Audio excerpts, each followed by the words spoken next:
CPI Valadi Periyar local സമ്മേളനത്തിന് മുന്നോടിയായുള്ള പൊതുസമ്മേളനവും പ്രകടനവും നടന്നു. ഇടുക്കി ജില്ലാ സെക്രട്ടറി കെ സലീം കുമാർ യോഗം ഉദ്ഘാടനം ചെയ്തു. ഇടുക്കി ജില്ലയിലെ വിവിധ സ്ഥലങ്ങളിൽ CPI മണ്ഡലം ലോക്കൽ ഏരിയ സമ്മേളനങ്ങൾ നടന്നു വരികയാണ്. ഇതിന്റെ ഭാഗമായി വാളാടി പെരിയാർ ലോക്കൽ സമ്മേളനം നടക്കാനിരിക്കെയാണ് വണ്ടിപ്പെരിയാർ ടൗണിൽ പൊതുസമ്മേളനവും പ്രകടനവും സംഘടിപ്പിച്ചത്. CPIയുടെ സംഘടന ശക്തിപ്പെടുത്തുക, വരുന്ന തെരഞ്ഞെടുപ്പിന് മുൻപ് തന്നെ മുഴുവൻ സമ്മേളനങ്ങളും പൂർത്തീകരിച്ച് തെരഞ്ഞെടുപ്പിനെ നേരിടുക എന്ന ലക്ഷ്യത്തോടു കൂടിയാണ് CPI സമ്മേളനം ആരംഭിച്ചിരിക്കുന്നത്. വാളാടി പെരിയാർ ലോക്കൽ സമ്മേളനത്തിന് മുന്നോടിയായി നൂറുകണക്കിന് പ്രവർത്തകർ അണിനിരന്ന പ്രകടനം കക്കിക്കവലിൽ നിന്നും ആരംഭിച്ച് സെൻട്രൽ ജംഗ്ഷനിൽ സമാപിച്ചു.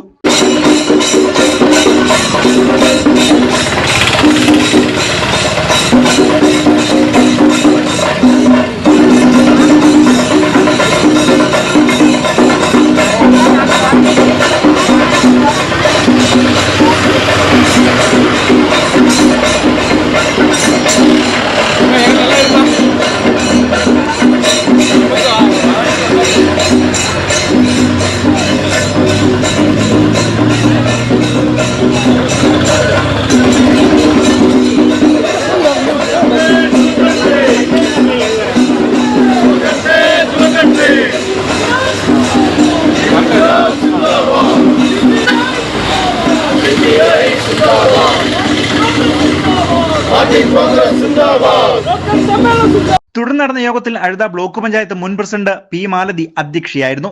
അഡ്വക്കേറ്റ് സോബിൻ സോമൻ സ്വാഗതം ആശംസിച്ച യോഗം CPI ഇടുക്കി ജില്ലാ സെക്രട്ടറി കെ സലീം കുമാർ ഉദ്ഘാടനം ചെയ്തു. രാജ്യത്ത് നരേന്ദ്രമോദിയുടെ നേതൃത്വമുള്ള ഗവൺമെന്റ് 2024 വീണ്ടും അധികാരത്തിൽ വന്നിരിക്കുകയാണ്. CPIയുടെ 24 പാർട്ടി കോൺഗ്രസിൽ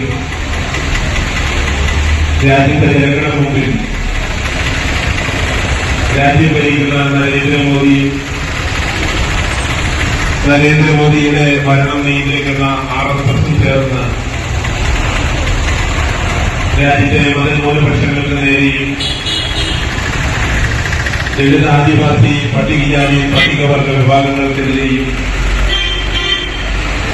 വലിയ തോതിലുള്ള പീരുമേട് MLA വാഴൂർ സോമൻ മുഖ്യപ്രഭാഷണം നടത്തി.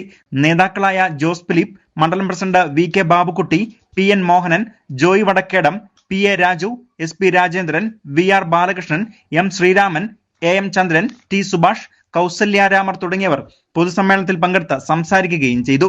തുടർന്ന് നെല്ലിമലയിൽ നിന്നും ഹൈക്കോടതി അഭിഭാഷകയായി എൻറോൾ ചെയ്ത അൽക്കാമരിയ മാർട്ടിനെയും നാഷണൽ കബഡി ടീമിൽ സെലക്ഷൻ ലഭിച്ച അശ്വിൻ സുരേഷിനെയും യോഗത്തിൽ വെച്ച് ആദരിക്കുകയും ചെയ്തു. 2 ലോക്കൽ കമ്മിറ്റികളിൽ നിന്നും നിരവധിയായ പ്രവർത്തകരാണ് പരിപാടിയിൽ പങ്കെടുത്തിരുന്നത്. News bureau, Vandiperiyar.